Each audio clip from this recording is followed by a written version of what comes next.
Et si on parlait un petit peu de marcher sur des œufs, d'être obligé de marcher sur des œufs, c'est une expression que vous connaissez sûrement. Et marcher sur des œufs, ça veut dire que on fait une certaine autocensure, on est très prudent, une prudence excessive. On doit choisir chaque mot avec une extrême précaution. Et cette hésitation constante qu'on nous a inculquée dans une relation narcissique, parce que c'est de ça dont je veux parler, ou dans toute relation antagoniste, hein, qu'elle soit toxique, manipulatrice, sociopathe, enfin bref, voilà. Dans ces relations, on n'est plus soi-même, on est perpétuellement sur le qui-vive. Bonjour et bienvenue à cet épisode du Psy chez vous. Je me présente si vous ne me connaissez pas, je m'appelle Cyril Malka, je suis psychologue cognitif et comportemental. Si vous voulez en savoir plus sur moi, vous pouvez aller sur mon site principal qui est à malka.fr ou d'ailleurs vous pouvez prendre rendez-vous avec moi pour des sessions à distance.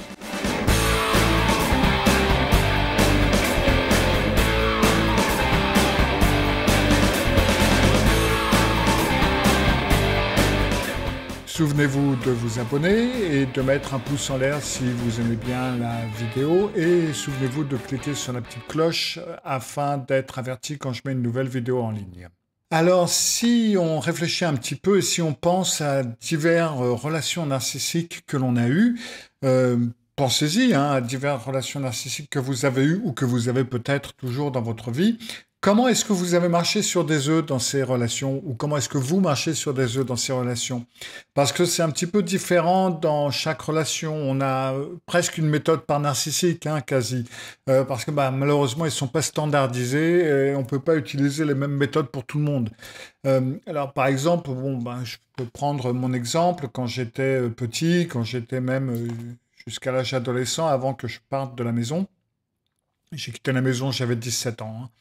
Mon père est extrêmement narcissique et marcher sur des œufs, c'était, je parlais pas de moi, très rarement, mais je lui parlais pas de moi. Je ne mentionnais jamais mes réussites si je réussissais quelque chose. De toute façon, je me faisais engueuler si je réussissais quelque chose, donc ça servait à rien. Je ne parlais jamais des gens intéressants que je rencontrais, je ne parlais jamais des choses que je faisais. Je ne parlais surtout pas de mes échecs, fallait pas. Je ne donnais pas de retour sur quoi que ce soit. Je ne donnais quasi jamais mon opinion, même si je pouvais voir que là, il y avait un truc qui allait mal se passer, je ne m'en mêlais pas. Donc en gros, j'étais un petit peu en retrait. Je parlais très bien avec sa compagne de cette époque. On était vraiment le confident l'un de l'autre. Mais mon père, non, oui, voilà. Je marchais sur des œufs de cette façon-là. Alors après, vous avez peut-être eu d'autres méthodes, ou c'est peut-être quelque chose qui vous parle. N'hésitez pas à les mettre en commentaire. Dites un petit peu ce que vous en pensez et la façon dont vous marchez sur les œufs. Le truc, c'est que le fait de marcher sur des œufs, c'est une situation beaucoup plus complexe qu'il n'y paraît. Parce que cette façon de marcher sur des œufs, c'est une réponse traumatique en quelque sorte. Ça fait partie d'une réponse traumatique.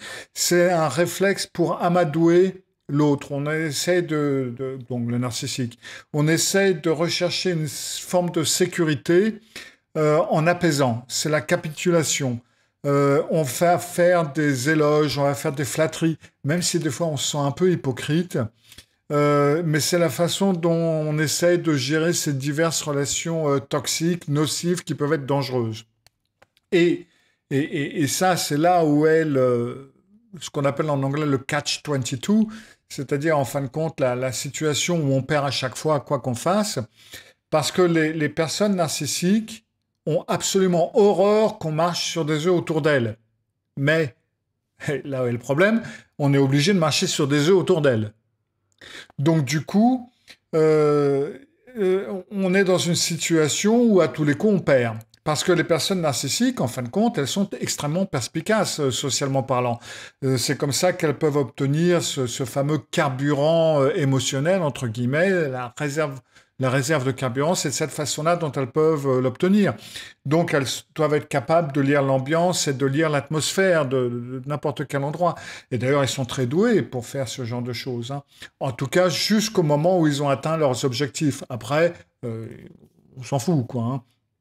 Donc, les personnes narcissiques, vous l'avez sûrement remarqué, elles sont extrêmement sensibles, hypersensibles, pourrait-on presque dire. Et en plus de ça, elles ont une petite dose de paranoïa. Alors, je dis petite dose, hein, ça dépend de l'âge, ça dépend de la personnalité narcissique. Vous en avez qui sont franchement paranoïaques, mais ils ont tous au moins une petite dose de paranoïa. Donc, ils vont prendre personnellement les choses qui n'ont même rien à voir avec eux. D'accord? Ce sont des personnes qui vont tout remarquer. Elles remarquent tout.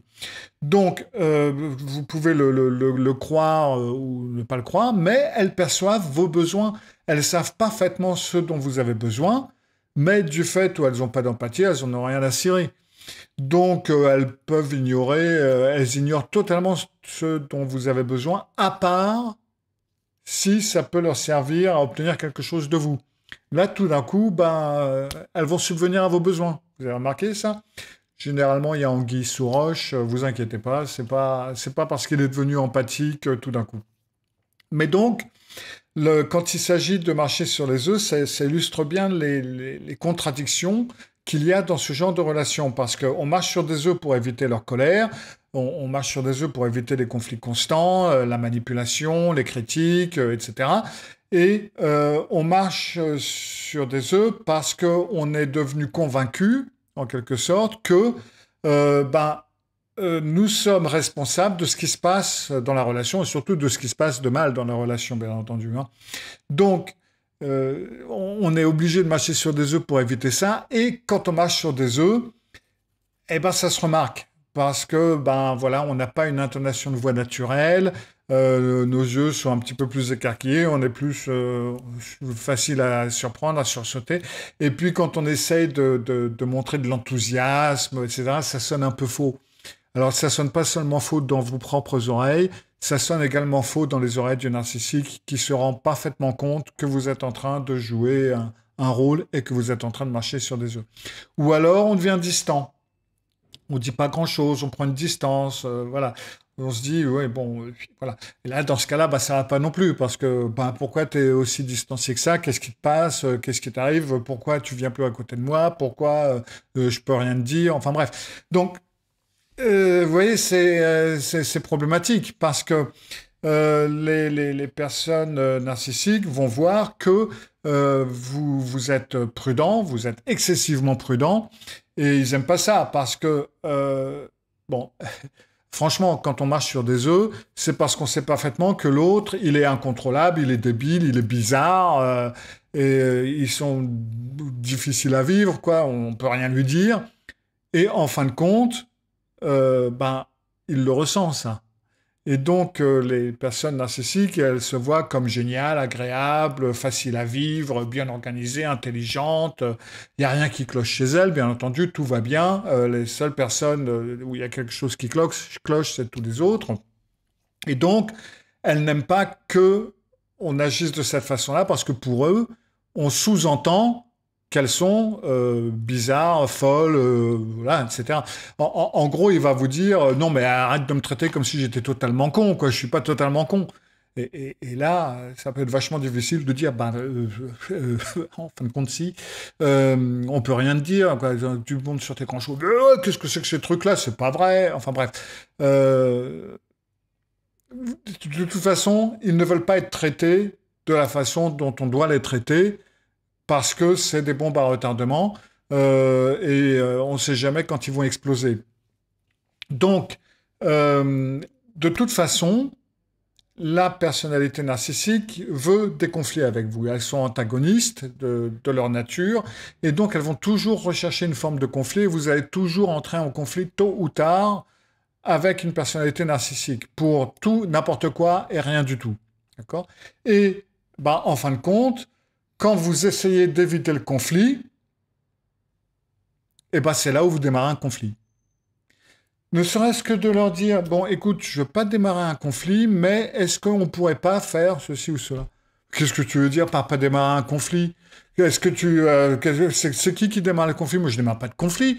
Qu'est-ce que tu es toujours en train d'aller chercher des petites bêtes comme si j'étais une personne qui faisait un conflit sur tout et n'importe quoi? Si, tu fais, bah, tu vois, là. Enfin bref, vous vous en sortez pas. D'accord? Donc, vous êtes, de toute façon, même en marchant sur des œufs, vous allez tomber dans le piège de marcher sur des œufs comme problème principal ou comme raison pour un antagonisme, pour une discussion, pour une dispute, pour des problèmes. Et donc là, après, le narcissique, ça va dépendre un petit peu du jeu. Hein. Il va ou bien devenir agressif, ou bien il va plutôt être dans le genre bah, Calimero, voilà, moi je fais tout pour tout le monde, et voilà voilà le résultat, on me prend pour un taré, j'ai le droit de rien faire, moi je parle juste de mes émotions et de mes sentiments et j'ai même pas le droit de faire ça, enfin bref. Donc du coup, toutes ces dynamiques, c'est des dynamiques que le narcissique va utiliser. Alors, dans certains cas, il en est conscient, dans d'autres cas, il n'en est pas conscient, ça dépend des cas. Et vous êtes de toute façon pris au piège dans ce contexte qui est que si vous ne marchez pas sur des œufs, vous allez avoir des disputes, ça va se passer. Si vous marchez sur des œufs, vous allez tomber également sur des problèmes et il y aura des raisons de dispute. Vous pouvez essayer de leur plaire, vous pouvez essayer de faire tout ce qu'ils veulent, ça va pas aller. Et puis, à la moindre chose qui peut paraître comme, pour éviter les problèmes, j'essaie de te plaire, ça va pas. Pour te faire plaisir, je vais essayer de faire quelque chose qui va te plaire, ça marche pas non plus. Donc, voilà, quoi. C'est un petit peu la situation dans laquelle vous êtes et c'est ce fameux paradoxe dont je voulais parler aujourd'hui. Alors oui, si vous avez vécu ou si vous vivez une relation narcissique, vous savez exactement de quoi je parle. C'est un petit peu une situation, une relation où c'est comme marcher dans un champ de mine. Et puis, vous savez pas sur quoi vous allez tomber. Il n'y a pas de solution à ça. Il n'y a pas de façon d'éviter ce genre de choses, à part ne plus se laisser influencer, ne plus tomber dans les pièges que le narcissique vous tend. Ça, j'en parlerai dans une autre vidéo. Mais à part ça, je n'ai pas grand-chose d'autre à vous dire que bon courage, tenez bon, ne vous laissez pas toucher par ce qu'il vous dit, parce que de toute façon, il n'y a rien que vous puissiez faire, il n'y a rien que vous puissiez dire qui sera suffisamment bon. Donc du coup, prenez-le avec un petit peu de philosophie, ne culpabilisez pas, et je vous retrouve jeudi prochain pour une autre vidéo sur ce sujet. Faites bien attention à vous, à bientôt, au revoir.